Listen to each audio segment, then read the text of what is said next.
Boa tarde, sejam bem-vindos ao Conversas Arte Rio. Instituto Cultural Vale apresenta o artista e suas múltiplas possibilidades no campo cultural. Um encontro entre Pamela Castro, artista ativista brasileira, Jaime Laureano, artista visual, Mariela Scafati, artista argentina, faz parte do coletivo de serigrafias queer, Ademar Brito, médico, colecionador e curador. Agradeço a presença de todos os participantes e passo a palavra ao Ademar. Boa tarde a todos. É um prazer estar aqui com vocês, né, que poderiam estar na praia, poderiam estar em qualquer outro lugar, nesse dia bonito de sábado, mas que resolveram estar aqui com a gente, compartilhando, né, ouvindo e trocando. Eu já começo contando que eu tenho que fazer uma declaração de conflito de interesses, porque o Jaime e a Pamela são meus amigos, eu gosto muito deles.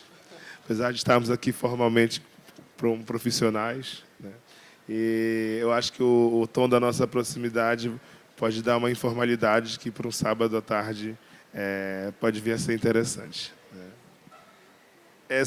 A Mariela Scafati, ela está chegando, ela teve imprevisto, e ela tem uma dinâmica do Renê, que provavelmente vocês vão conhecer aqui, que é o filhinho de 2 anos dela. Então, logo menos ela vai estar aqui com a gente para dar continuidade. Eu propus, junto com a Arte Rio, essa fala, eu acho que para limpar minha barra também, porque eu faço muita coisa, né? Um acúmulo de funções. Né? Eu trabalho, minha formação acadêmica é como médico, eu sou cardiologista, eu trabalho aqui na rede privada e no SUS, né, como médico, mas também atuo como curador, né, justamente aqui na curadoria do solo. E o Jaime e a Pamela fazem bastante coisas também. Então, para não ficar, acho, destacado, a gente propôs essa fala para mostrar, né, das possibilidades do artista, né, para além do seu trabalho autoral, né, individual, mas a sua atuação, né, como coletivo. Já teve uma breve introdução dos dois, mas eu gostaria que eles falassem um pouco da sua formação, da sua carreira. Né, e isso, no primeiro momento, queria que se apresentassem um pouco da trajetória de vocês. Obrigada, Ademar. Obrigado a todo mundo. Eu queria dizer que o Ademar, além de ser meu curador, meu amigo, meu colecionador, ainda é meu médico também. Que quando dá merda, é ele que me acode. Mas eu sou uma artista que sempre fui artista desde criança, né? Minha mãe visualizou isso para mim e me criou como uma artista. Então, na minha trajetória dos meus 42 anos, muitas coisas eu fiz para chegar até hoje aqui na feira e estar com um stand solo, estar falando com vocês, né? Eu comecei com... A minha primeira obra, minha mãe me vendeu com 12 anos de idade. Minha mãe já via ali, ó, a oportunidade, né? Mas com 17 eu já dava aula, então eu trabalhei muitos anos dando aula, né? Mais tarde eu rodei o mundo fazendo os murais e com os trabalhos com os murais surgiu o trabalho da Rede Nami, que hoje eu considero o meu carro-chefe dentro das coisas que eu faço, porque é um trabalho que vai para além do que eu faço como profissão, como profissional, como pessoa sozinha, né? É um trabalho que ele é coletivo, que envolve muitas pessoas. Então, quando eu falo o meu trabalho, mas é um trabalho de muitas pessoas envolvidas desde o início da criação, em 2010. Então, é uma rede que a gente usa as artes para promover os nossos direitos. Né? Até eu voltei do Inclusi Artes, que eu estou com uma exposição no Inclusi Artes. Aí o rapaz, né, o curador, ele falava porque a Pamela tem uma rede que é para formar artistas, impulsionar a carreira dos artistas. Eu, não é não, é porque na Rede Nami a gente trabalha na promoção da Lei Maria da Penha, no enfrentamento à violência doméstica, mas como a gente usa a arte como ferramenta para chegar nas pessoas, é lógico que dali saem muitos artistas. Né? Eu tenho 2 exemplos aqui, que é a Priscila Roxo, que está na Galeria Francisco Fino, com solo, e o Matheus Marques Abu, né? Que eu e o Ademar também, a gente orientou ele desde pequenininho, né? E está com solo pela Galeria Carlos Osório. Então, essa jornada, para além do trabalho como artista, não é uma coisa que eu escolhi, né?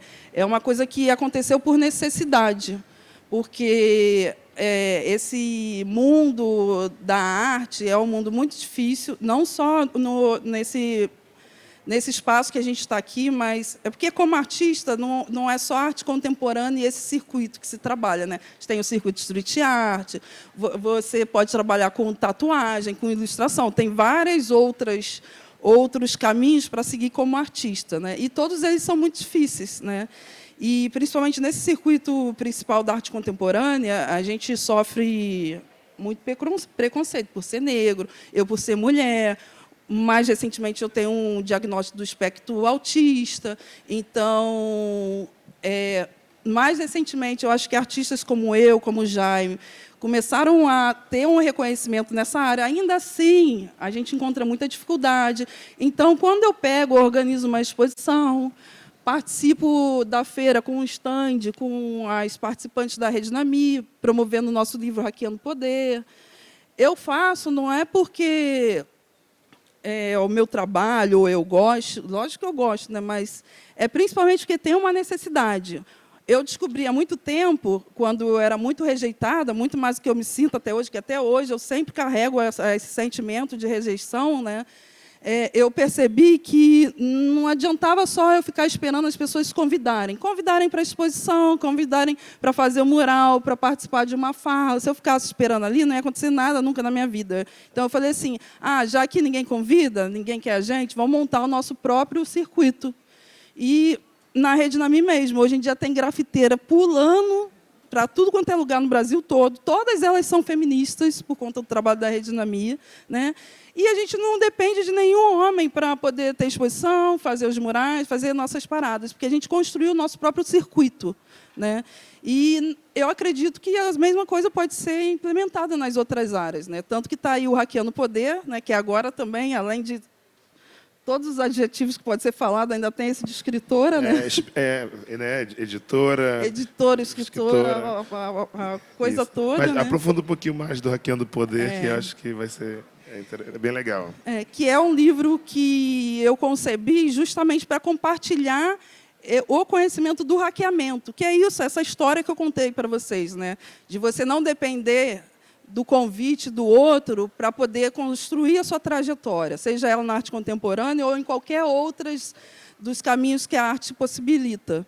Então, a minha experiência na Rede Nami, com os artistas da Rede Nami, com a minha carreira, e eu trabalhei também muito tempo em Nova York, orientando meninas que tinham projetos de coisas variadas, de moda, de meio ambiente, mas como elas faziam os projetos criarem vida, né?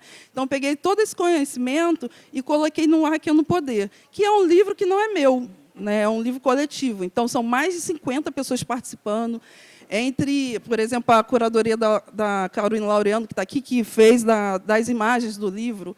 O próprio Ademar participou, fazendo toda a revisão do livro, né? A gente teve várias autoras que escreveram para o livro. A Carolina está aqui de novo, né? Carolina participou bastante, né? Então, várias autoras escreveram também capítulos para esse livro.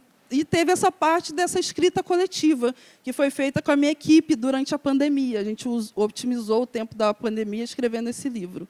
Então, é um livro que pensa essas estratégias para além do que a gente já sabe da formalidade do campo da arte, né? De você aguardar um convite, de você pensar a sua carreira de um modo tradicional, mas uma atitude muito mais ativa, né? De se pensar como uma artista do mundo e pensar o próximo e pensar o próprio mundo através da arte e das atividades que você desenvolve. Então, o livro é um sucesso de vendas da Cobogó, é o mais vendido da Cobogó, está lá no site. Aqui do lado da Cobogó à esquerda, que tem um stand deles, vocês podem encontrar o livro. Vai ser lançado, inclusive, às 4h. Eu espero vocês, as artistas vão estar lá, a gente vai estar dando autógrafo. Não sei se a Ademar vai estar também. Vou estar sim. Vai estar. E aqui, introduzir vocês, Mariana Eu queria só... desculpa. Não. Eu queria só contar a última vantagem, pode? Fala aqui, quando você fala, encanta todo mundo, fica todo mundo prestando atenção. Se E eu vou bolando é. aqui o que eu vou fazer à frente. Se hoje o Ademar está aí bonito, de curador lindo, porque ele fez as primeiras curadorias na Rede Nami. Então, o Ademar, quando ele fala que somos amigos, é isso, a gente começou junto, né? Então, fez as curadorias da Rede Nami, aí chegou no ponto que a Brenda me roubou, e todas as galerias, né? Porque agora ele faz curadoria pelo Brasil todo. É verdade. A primeira curadoria mesmo, com a participação de vários artistas, né, com um projeto dispositivo, com montador, numa galeria formal, foi com a Pamela, um convite da Pamela. Que eu não lembro os anos, eu sou perdido em tempo e espaço. Acho que foi 2017, talvez. É, já tem bastante tempo. A Arta sempre sabe as datas. Depois disso, a gente fez várias coisas juntos, né? A gente fez um grupo de acompanhamento de algumas artistas, né? E as artistas estão tudo bombando. E as artistas estão tudo aí, bombando horrores, né? E foi bem bacana para mim, que foi um momento de organizar meu pensamento, né? Para passar o conhecimento para outra pessoa, você tem que se, né, minimamente organizar. Então foi uma reflexão muito bacana, e as trocas também, que as minas são afiadíssimas, né? E daí depois veio o convite de fazer o stand da Arte Rio, com o stand que hoje é o projeto Expansão, que a gente fez uma curadoria, né, só com mulheres, né, vendemos o stand inteiro, vendemos o stand porque somos inteiro, bons galeristas também. A gente Além vendeu, de curador, colecionador, artista, somos bons vendeu galeristas. o stand inteiro, posicionou 3 das artistas em coleção de museu. Daí saíram convites para exposições individuais, foi bem legal, né? Foi ótimo. Assim como o Matheus também, né? Eu já vou deixar o Jaime se Matheus foi apresentar. dessa época também. Mas é legal que o Matheus Marques Abu, ele é da galeria, ele está no solo na galeria Carlos Osório. E de uma provocação que foi feita, ele e alguns outros artistas fizeram uma feira paralela à Arte Rio, a Arte Rio, que é anagrama de arte, era a Rataria da Arte Rio. E eles já ocuparam aqui atrás, nos jardins que tem aqui do aterro, eles montaram os dispositivos de madeira, penduraram as obras, pegaram uma Kombi da Cananda, né, que é a mãe da Ieda, que é uma menina que participou, artista que participou também aqui da Arte Rio, do projeto. Que também está bombada. Que também está bombada aí no mundo afora. E eles montaram essa feira paralela, jogaram um monte de filipeta aqui, ficavam chamando todo mundo. Quando você saía da feira, você caía lá. E nessa, a Carla Osório, né, que estava aqui, ela foi e viu o trabalho do Matheus, de alguns outros artistas, né? E daí começou essa relação comercial. Tive a oportunidade de fazer a primeira individual dele, fui a Brasília para isso. E agora o Matheus está aí no mundo, né? Vive disso, é um artista profissional. Então, agora a Mariela Scafari está aqui. Mariela também é uma amiga, se conheceu em 2017 aqui numa residência que ela fez no Despina, né? E teve uma fala, assim como nós estamos fazendo, e ela se apresentou como artista, né? E depois a gente saiu para dançar e se encontrou em vários outros momentos. Fui à Argentina visitá-la, fazer uma visita de ateliê. E ela está aqui participando do solo, com a Galeria Isla Flotante, né? Uma galeria que tem base em Buenos Aires e tem um escritório também de arte em São Paulo, né? Mariela, vou deixar o Jaime falar aqui um pouquinho, você está se situando. Eu pedi para se introduzirem e contar um pouco da sua trajetória, tá? E a Mariela trouxe slides para nós vermos. Mas primeiro vamos com o Jaime, depois você. Tá bom? Boa tarde. É um prazer estar aqui, junto de amigos, né? Acho que, como a Ademar e a Pamela falaram, a gente está aqui também expandindo, tornando público conversas que a gente já tem ao longo dos anos, assim. E é muito importante estar falando dentro de um circuito de feira, dessa atuação para além do objeto que se mostra, né, dentro do stand. Isso é importante. Eu sou de São Paulo. Em São Paulo, acho que é assim, né? As histórias meio que se repetem porque a gente está falando de problemas estruturais, né? Quando eu estava na faculdade, foi quando eu fiz minha primeira experiência de organizar algo. Eu e os colegas de faculdade, a gente criou um espaço em São Paulo exatamente nessa dinâmica que a Pamela falou. Ninguém queria ver o que a gente fazia, a gente não ia ficar esperando. Porque, para quem não é de São Paulo, deixa eu explicar melhor. São Paulo tem só duas universidades onde as pessoas olham e falam que as pessoas são artistas, que é a USP, que é a melhor universidade, e a FAP, que é a mais cara. Eu não consegui passar na USP, nem tinha dinheiro para pagar a FAP. Eu fui fazer Belas Artes e ninguém olhava para nenhum artista e nenhuma artista que saía de lá. Então a gente resolveu montar um espaço de arte que chamava Beco da Arte, porque era num beco, assim, na casa de um dos colegas. E a gente foi fazendo isso e, na cara de pau, e de lá formou-se uma geração, que é essa geração que eu faço parte, que é a geração entre os 27 e 37 anos, assim. A gente conseguiu fazer um trabalho que começou com a exposição de 5 pessoas e, ao longo dos anos, a gente abriu inscrição e, na última inscrição, tinham 1.000 pessoas se inscrevendo no edital nacional, assim. E era bem interessante porque a gente conseguiu meio que mapear a produção, especialmente de São Paulo, porque a gente não tinha condição financeira de transportar trabalhos de outros lugares, mas a gente conseguiu mapear uma geração. E foi ali que eu comecei a me entender como artista também, experimentando os espaços, as possibilidades. Isso, para mim, é preponderante na minha formação enquanto artista, porque foi a partir daí que eu entendi que também faria parte da minha produção tentar ter uma ideia de, sempre que possível, buscar panoramas de uma produção que não necessariamente está fazendo parte do circuito comercial, mas que deveria estar parte do circuito comercial. Avançando um pouco no tempo, em 2017 eu comecei a fazer um projeto, que acho que foi o projeto mais louco que eu já fiz na vida. Não recomendo para mim mesmo fazer de novo, porque foi bem estressante. Estou aqui do lado de uma das artistas que participou do projeto, que é a Enciclopédia Negra, que é um projeto de vida, assim, um projeto de fôlego, que eu organizei junto com a Lilia Schwartz e o Flávio Gomes, que a gente se dispôs a fazer biografias de personalidades pretas da história do Brasil, do século XVI até o ano de 2021. Pessoas que já faleceram, a gente queria dar essa história. E no meio do caminho, a gente resolveu que a gente queria expandir o livro não só para um livro, mas para uma pinacoteca de retratos e uma exposição. Então, foi aí que a gente começou a ficar louco. Porque a gente convidou 37 artistas para produzirem 100 retratos dessas pessoas biografadas. E é interessante porque, quando a gente começa esse projeto, é um momento onde a produção iconográfica do Brasil estava começando a mudar. Assim, a gente faz parte dessa mudança, que a gente vê andando na feira muito isso, que é trazer imagem para pessoas que não tiveram a imagem. E a enciclopédia, eu acho que ela só é um sucesso, que meus colegas que escreveram não me escutem, por conta das imagens. Assim. Se não fosse as imagens e a exposição, ela seria somente mais um livro.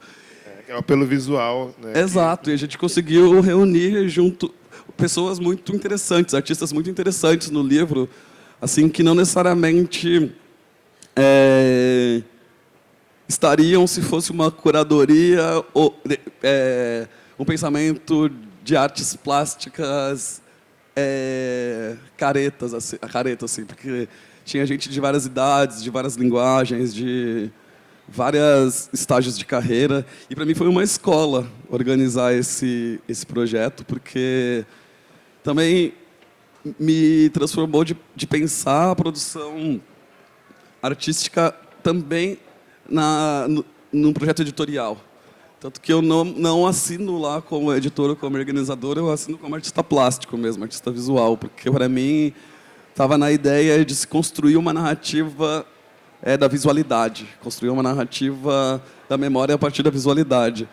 E é engraçado, porque às vezes as pessoas me falam assim, você é artista e curador, artista e escritor. Eu falo, não, eu sou artista. Porque quando eu estou fazendo curadoria também é um pensamento artístico. E por isso que o tema dessa mesa é muito bom, assim, porque não coloca, são 3 artistas que fazem curadoria. Não, é as múltiplas possibilidades no campo cultural, assim. Isso me fez entender também que, enquanto artistas, somos intelectuais públicos, né? O intelectual que coloca à prova a sua própria projeto. E é muito interessante porque isso também me abriu portas para conversar com outras pessoas, assim, porque com instituições, com museus, a gente organizou a exposição em 2 lugares, agora a exposição vai itinerar para mais 2 lugares. E foi um desafio muito grande. Para onde? Em São Paulo, no Sesc, ano que vem. E o outro ainda está em fases de fechamento. Deixa quieto. Daqui a pouco vai estar divulgado. E é interessante porque a exposição... organizaram uma exposição, né? Estou aqui do lado do Ademar, que sabe muito bem. É um processo de construção que não é somente das obras em si, né? É um processo de afetos, né? Organizar coisas é um processo de afetos. E eu acho que nós que somos pessoas racializadas, na hora de construir qualquer coisa, é na base do afeto. E não do afeto só quanto carinho, o afeto enquanto estar afetado por algo, né? Então, para mim, ser artista e trabalhar para além do meu trabalho de ateliê é também poder construir fricções, afetos e, sempre que possível, com mais gente junto. Porque também eu não acredito mais nessa máxima branco-ocidental, né? De, tipo, mérito, sucesso, e que só pode fazer sozinho. E é legal, assim como a Rede Dinamic tem esses atravessamentos, né, de artistas que hoje são profissionais, que trabalham, vivem disso, né? Essa exposição, né, e o livro do Enciclopédia Negra já é seminal, já é um marco, né, na história recente da arte brasileira, porque além do livro, né, da publicação e das exposições, as obras de arte que foram apresentadas, elas foram adquiridas, né, para o acervo da Pinacoteca do Estado de São Paulo. Então, foi assim, um empretecimento, né, de uma coleção que, historicamente, é muito branca. Um dos principais agentes do museu que mudou, né, a trajetória ali da Pinacoteca foi o Emanuel Araújo. Ele foi o diretor da Pinacoteca durante 10 anos, de 92 a 2002. É isso, né? E no tempo que ele entrou na Pinacoteca, só tinha uma obra de um artista negro, né? E o Emanuel, assim como no Museu Afro, ele fez várias doações para a Pinacoteca, né? E essas doações recentes, no contexto da exposição, elas foram muito importantes e mudou a vida de muitos artistas, né? No caso, a Mônica Ventura, que é a capa do livro, né? Ela agora foi uma das vencedoras do Prêmio Foco, aqui na Arte Rio, né? A Mônica recentemente fez uma exposição também grande em Inhotim, né? Ela tem participado de bastante coisa e isso, ela fala que foi algo que deu muito incentivo à carreira dela, né? E, enfim. E agora vamos ouvir um pouco da Mariela. Mariela fala espanhol, castelhano, mas ele compreende bem português e a gente conversando devagar, todo mundo vai entender. Se você tiver alguma palavra, alguma coisa que você não entenda, você pergunta deles, porque eu não falo espanhol.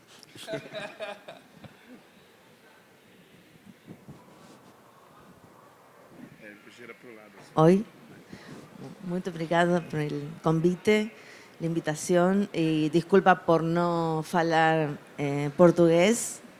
Posiblemente salgan destellos de portuñol, de vergonha, mas bueno, voy a procurar.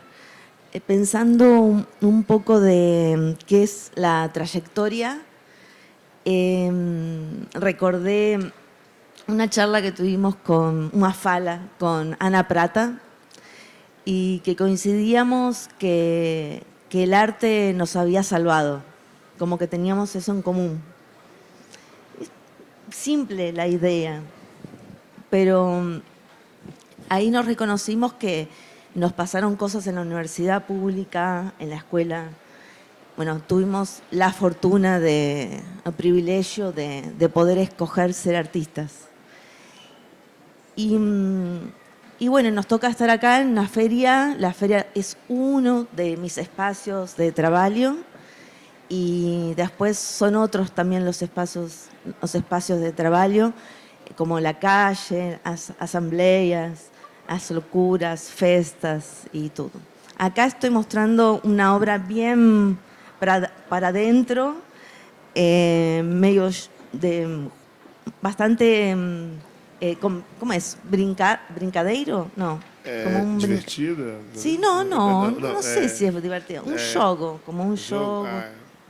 Sí. Vinculada con el juego, el erotismo, la intimidad y también con vínculo con otras personas. Podría definir mi recorrido como artista,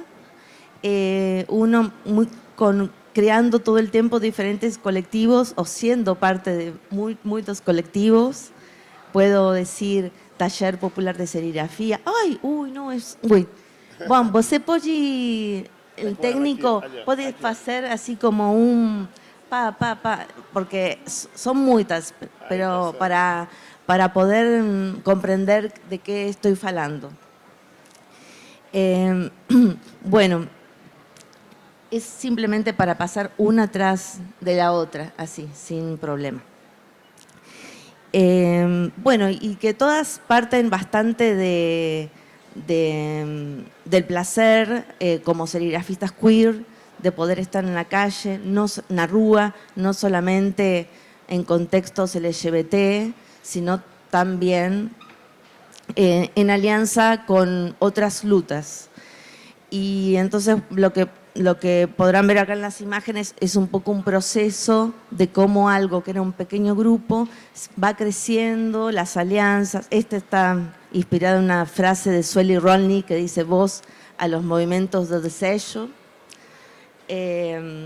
Y lo que hacemos o hicimos durante mucho tiempo fue imprimir camisetas, una rúa, cartaces, convidar a las personas a que se saquen la camiseta e imprimir. Después estuvimos en alianza con colectivos trans, como con la colectiva Glona Berkins, o una inspiración de Corinthians, de Sócrates. Aquí, ahí, ¿puede voltar para atrás? A gente pode voltar uma imagem? Sí, porque yo pensaba que él quería compartir con ustedes los encuentros, los intercambios con Brasil y las complicidades, las inspiraciones mutuas. Y bueno, quería mostrarles que fijamos aquí otro. Bueno, quería aquí, bueno, quedamos aquí un segundito. Bueno. Ahí está. A gente precisa de ajuda aqui com as imagens. Sí. No, posso mostrar, senão. Bueno. Lá em cima? Sí. Eu achava que era com você, desculpa. Bom, y... É só passar um pouquinho mais devagar. como unas complicidades que más tienen que ver con... Desde la Bienal de Sao Paulo, desde la obra de Roberto Jacobi, que él propuso como proyecto de la Bienal de 2018, 2008 o 2009, previo a las elecciones, una brigada argentina por Dilma, para como una solidaridad internacional poder crear y poder pensarnos como parte de una región y apoyar, porque sabemos que si Brasil está bien, nos en Argentina estamos bien. Ahora también fantaseando de poder crear una brigada argentina por Argentina, porque ahora nosotros estamos pasando un momento peligroso que puede ser, no se sabe ainda, pero un Bolsonaro, pero argentino, puede llegar como presidente. Bueno, ahora precisamos esa ayuda mutua para, no sé, estamos escuchando a todos los amigos de aquí para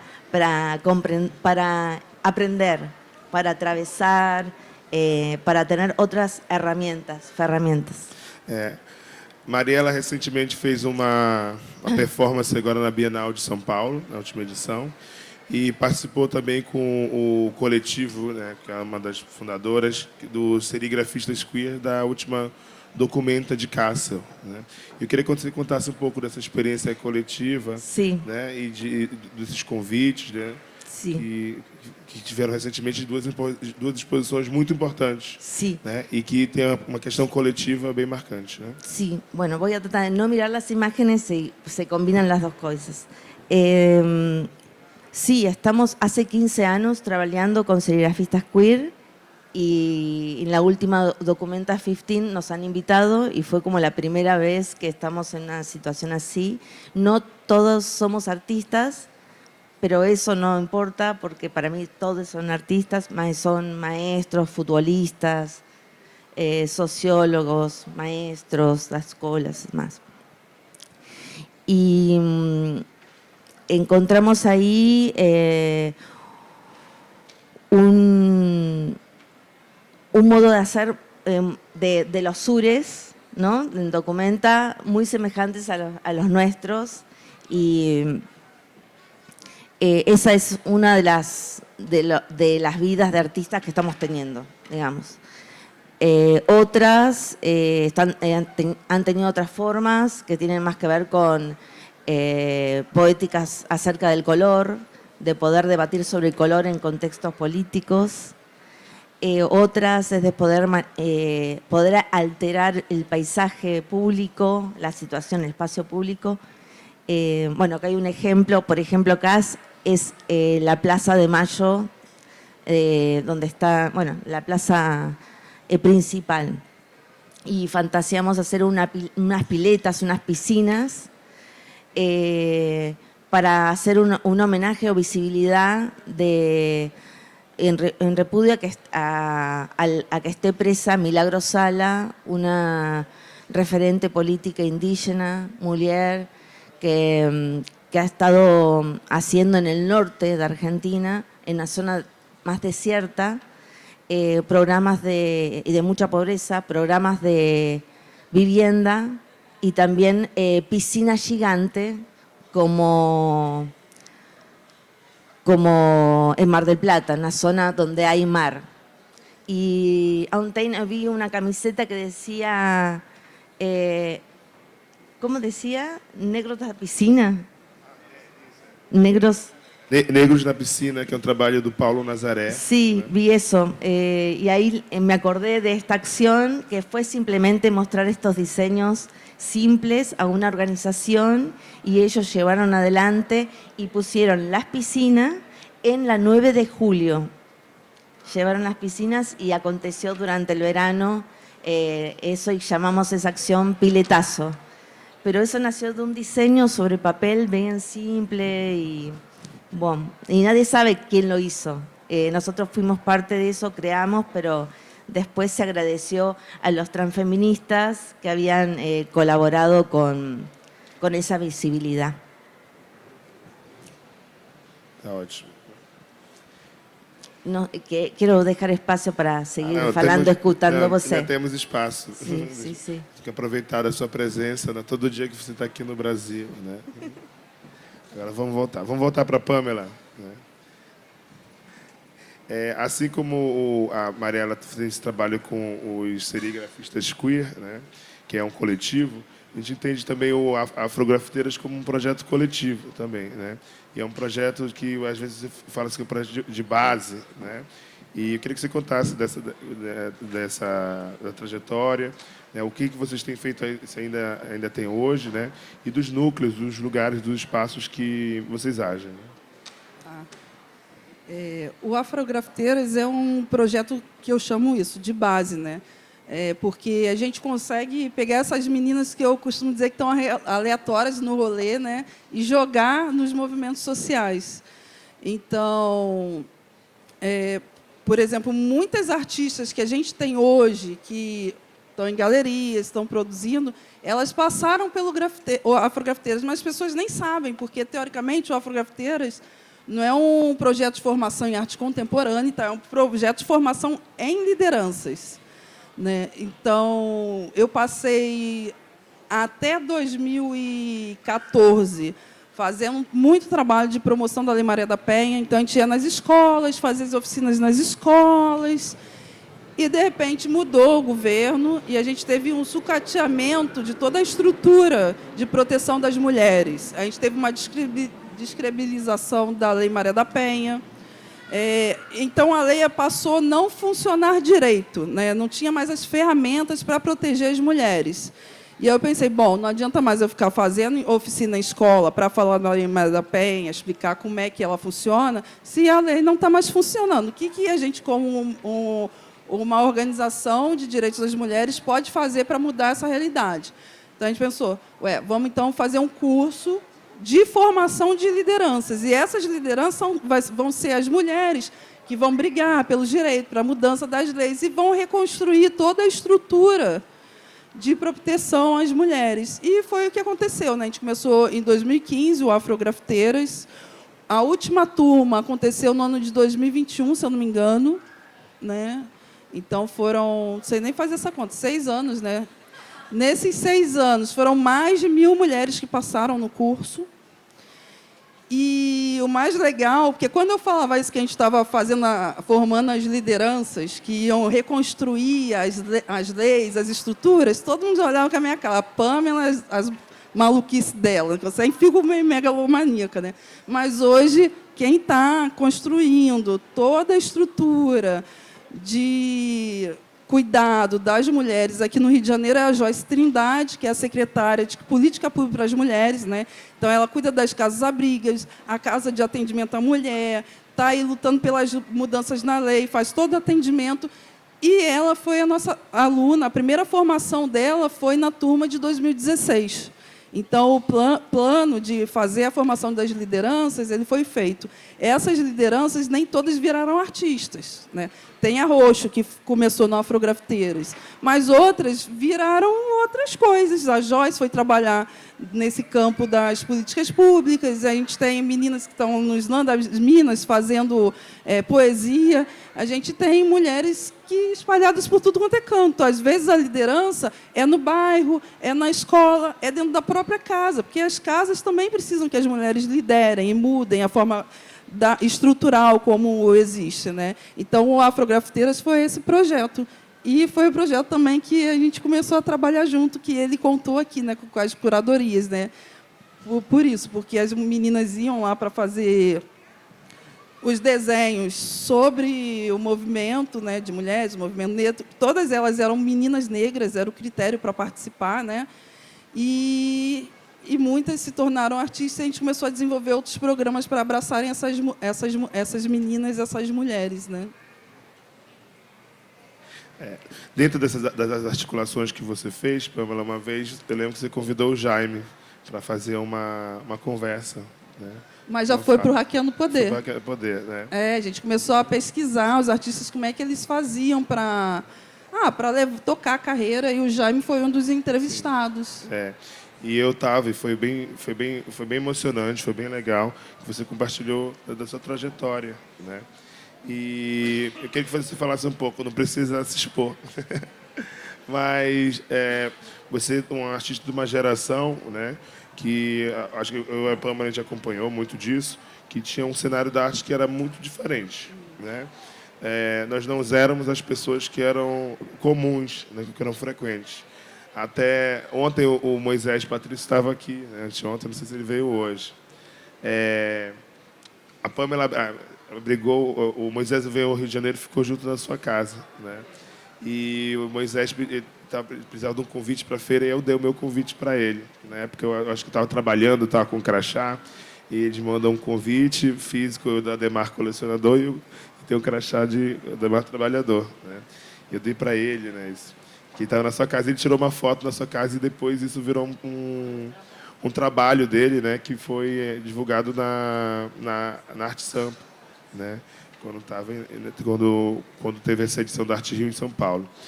E o Moisés participava de um coletivo, né, agora eu não lembro exatamente como é que é o nome, Você conta essa história? Você conta aí um pouquinho disso? Eu vou tentar não expor muito, mas é difícil, né? Mas era muito... Eu estou completando 15 anos de carreira esse ano. O solo aqui é parte dessa celebração. E é bom pontuar isso, porque, infelizmente, a gente não tem tantas pessoas pessoas pretas completando 15 anos de carreira nesse circuito contemporâneo, museal e comercial, né? Porque não é que existem poucas pessoas, mas o projeto de invisibilização é muito forte, né, de apagamento. Eu lembro que eu falei isso para Rosana Paulino no churrasco que teve na casa dela na época da Bienal. Que eu tava. Que foi tipo aquele, foi ali tava tipo a melhor produção de pesado, arte do mundo tava ali, assim, tipo se caísse uma bomba ali, acho que acabava a arte contemporânea brasileira. Acabava a arte contemporânea brasileira. E eu falei para ela que tiveram duas situações que me fizeram querer ser artista.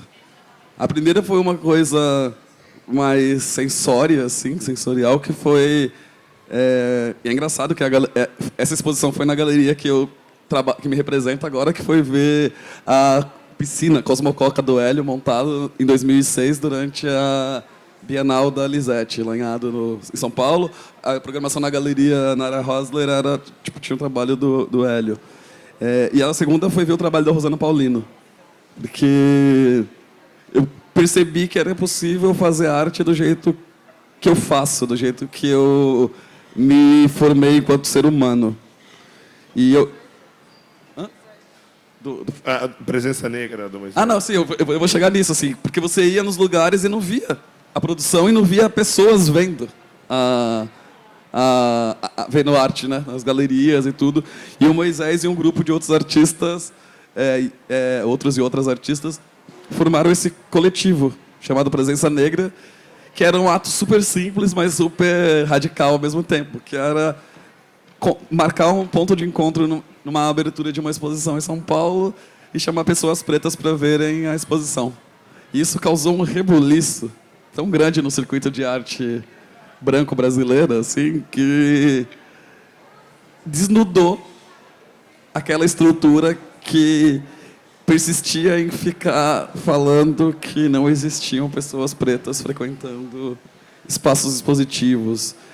Isso foi algo muito importante, porque também começou a abrir não só o caminho e a trilha para as pessoas frequentarem as exposições, mas também para começarem a ser artistas, assim, porque se você não se reconhece, é difícil você querer produzir, né?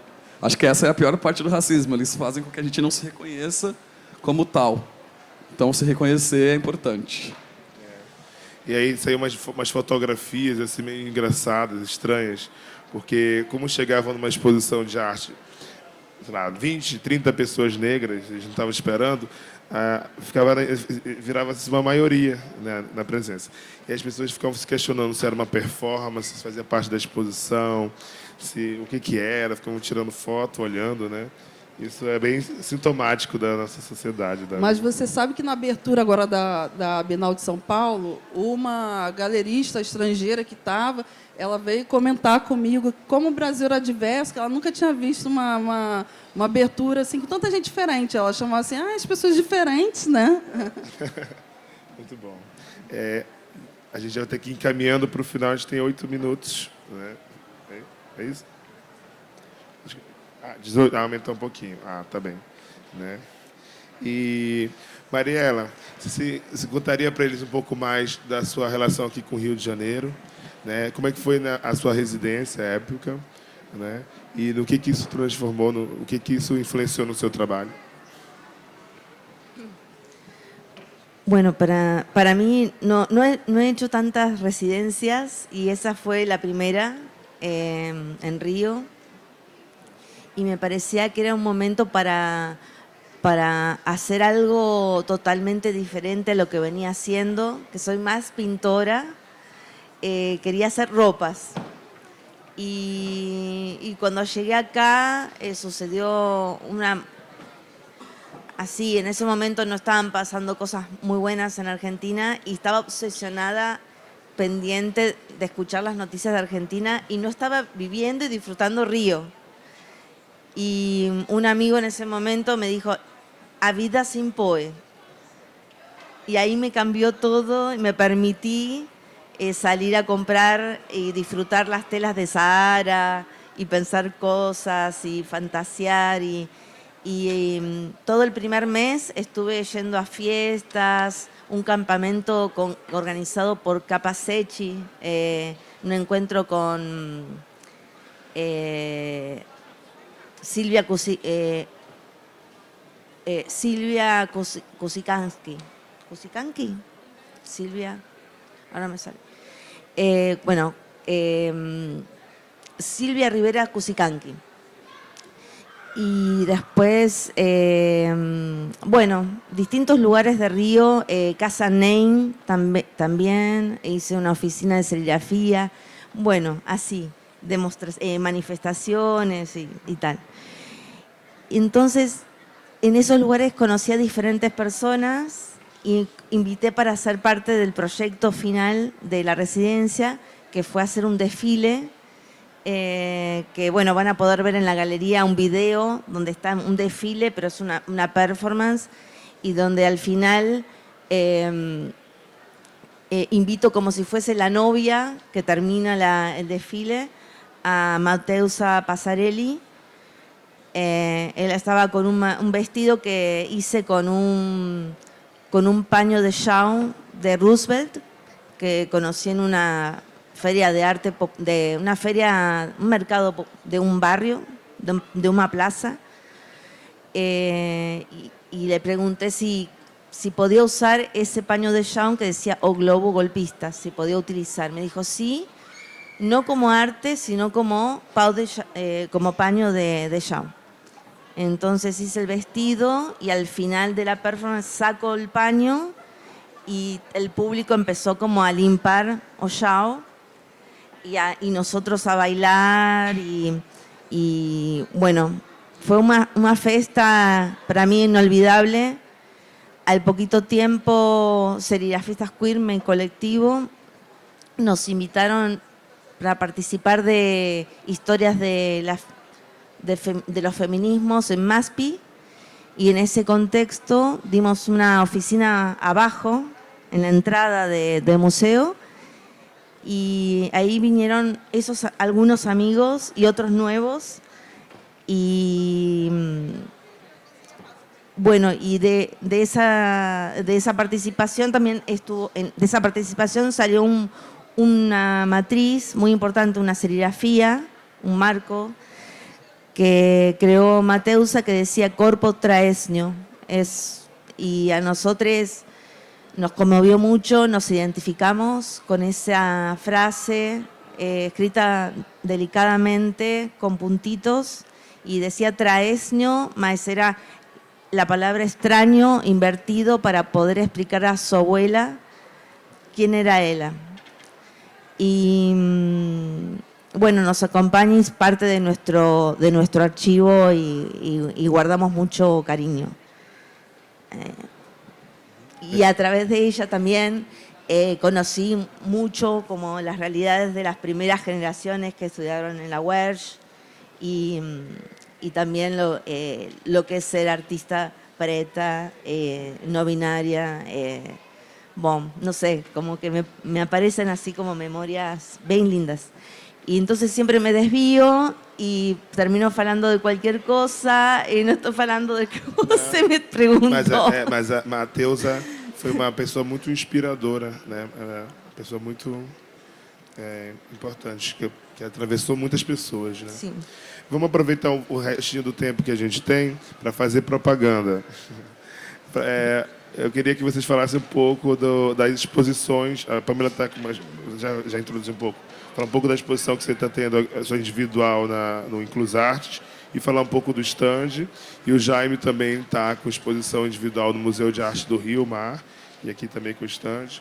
E Mariela está com o stand, e que no próximo ano vai ter uma exposição, né, coletiva em São Paulo. Então, No MASP. No MASP, com os Sim. serigrafistas queers, faz parte da agenda do ano que vem, de exposições individuais, de exposições do Museu de Arte de São Paulo. E então, acho que se puder falar assim, os 3 minutos do stand de cada um, acho que a gente vai fechar o tempo, bom? Pode ser? Obrigada, Dema, pelo convite, todo mundo que ficou aqui até esse momento, né? Eu acho que a conversa foi legal, foi como as nossas conversas fora do público, né? E isso. Eu digo que é conversa de boteco. Bem de boteco mesmo. Então é isso. Eu estou com a exposição no Instituto Inclusi Artes, né, da Deriva Afetiva de Dakar, de uma residência que eu fiz em Dakar. Eu tive esse privilégio de retornar a Dakar e pintar as pessoas por lá que eu fui conhecendo. Então eu retorno com esse material e a gente expõe no Inclusi Artes. São todos convidados. E estou com solo aqui na Arte Rio, pela Galeria Luiz Estrina, com a série dos artistas no ateliê. Então, são artistas do Rio, meus amigos, que eu convivo, que eu tenho como referência, né?